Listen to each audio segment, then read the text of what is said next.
Медсезбе. А у меня к вам такая просьба. Учу казахский, меня преподаватель отправила купить на казахском языке. Вот, я тут с подсказочкой. Можно я к вам обращусь? Смело. Алма канча турады?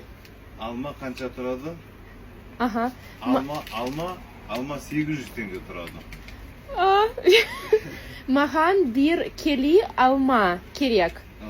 И тағы мандарин бир кели. Вот.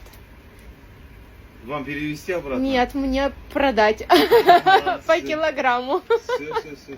Казахском учитесь, да, короче? Да, учусь разговаривать. Мне очень сложно это дается. На курс ходите? А у меня, да, я занимаюсь онлайн с преподавателем. Вот она мне говорит, иди покупай. Правильно. Аспекюар барма? Бар. Жақсы, рахмет. Сізге Сау болыңыз. Сізге ас болсын. Келіп тұрыңыз. Рахмет. Все, всего вам хорошего.